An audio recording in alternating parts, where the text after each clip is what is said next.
of a surprise. I was sitting at the table with Sam and he asked me how I felt about all of this, and I said, quite honestly, I've been damn right pipped at the post by a number of really great people, so thanks for the bit of a heads up to get my bit of a speech together. But it was funny, I was having a bit of a giggle the other day with someone about how I ending up with Syngenta, and it was really the recruitment guy that said to me, go to this interview because it'll be a bloody good opportunity for you and you'll really learn something from this experience. I actually walked out of there thinking, I really want to work at this place. I probably should have Googled a bit more about Syngenta before I went to the interview.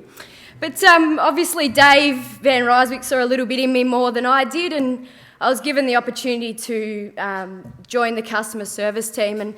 And through that experience, I've worked with a number of different people within the organisation, and I've absolutely loved every minute of it. So thank you to everyone that put up with my very pushy needs and demanding expectations throughout the last 5 years, but obviously they may have paid off. So thank you very much to everyone. Without all of you people, especially within my direct team, nothing like this would have been possible. So thanks again.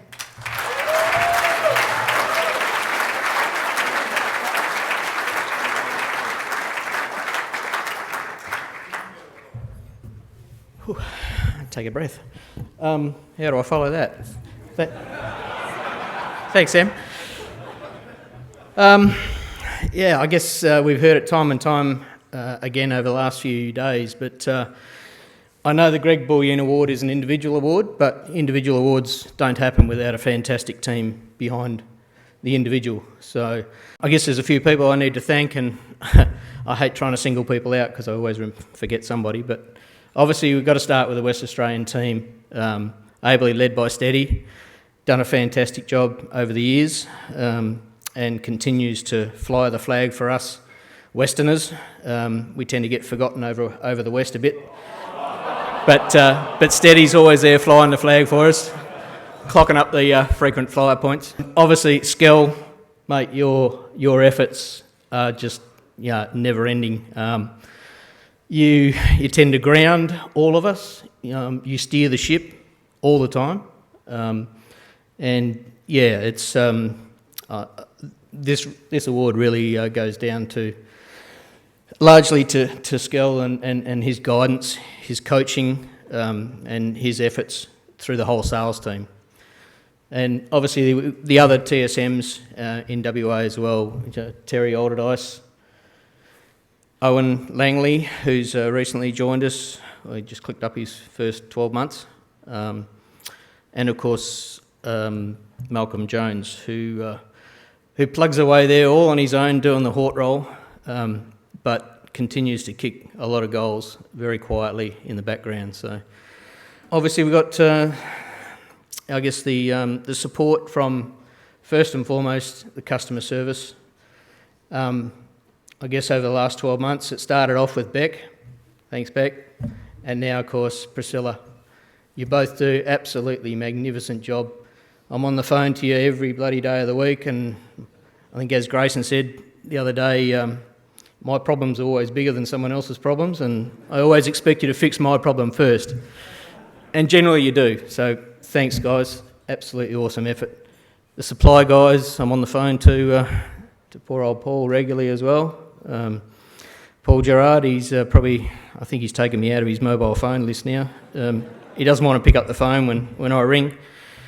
But yeah, magically he just makes things happen. And of course, you don't get sales results if you haven't got any product to sell.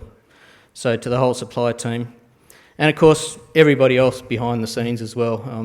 I can't single out any others, but we've got all the product managers and the whole Sydney team that backs us up in the field. So thank you very much.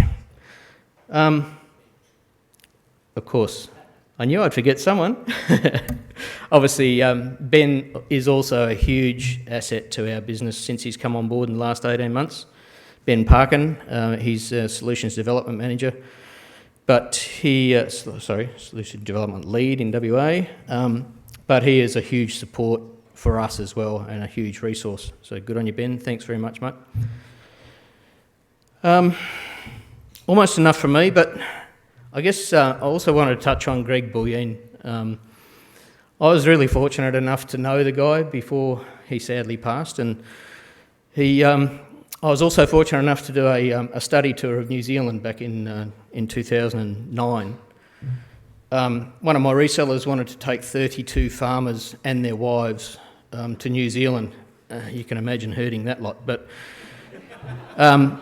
he also asked me to come along purely because Syngenta are Syngenta, and he knew that we had representatives in New Zealand that could probably help show us around. So I rang Greg. I said, mate, we've got 64 West Aussies coming. Ended up being about 69, I think, 70 guys. I said, what can you do for us? He said, just leave it with me, Stacey, I'll sort it out. Nothing was a problem for Greg. And lo and behold, when we got over there, he was magnificent. He just took us all under his wing. We had two coaches, 42-seat coaches to transport all these guys around. Greg met us in Christchurch, and the minute he got on the bus, he just took control. He grabbed the microphone at the front of the bus. He started telling all the West Aussies about all the good Kiwi stuff that they do over there, how they grow 14-tonne crops. He was quite proud of that. Wanted to rub that into us West Aussies who are struggling to grow 2 or 3. But not only that, it was just his sense of humour. His engagement with people was just absolutely tremendous. And he had us all in fits of laughter that day on the bus. And that evening, he came back to the motel with us, and we had a few beers, as you do. And the following morning, he stayed on. The following morning, I guess you know when us humans are creatures of habit, and we'd been in New Zealand for about 12 days, I think, and we had 2 buses, and it's every morning we tried to mix people up and say, get on a different bus, sit with somebody different, have a yarn with someone different. But inevitably it was the same people getting on the same bus number 1, bus number 2. The second day after Greg joined us, it was quite amazing. We all of a sudden had about 69 people all trying to get on a bus number 1 because they just wanted to be on the bus with Greg. They wanted to hear Greg's stories. They wanted to laugh at his jokes. And that's the sort of guy he was, just an absolute legend. And to win an award that's dedicated to Greg means so much to me. And very proud. Thank you.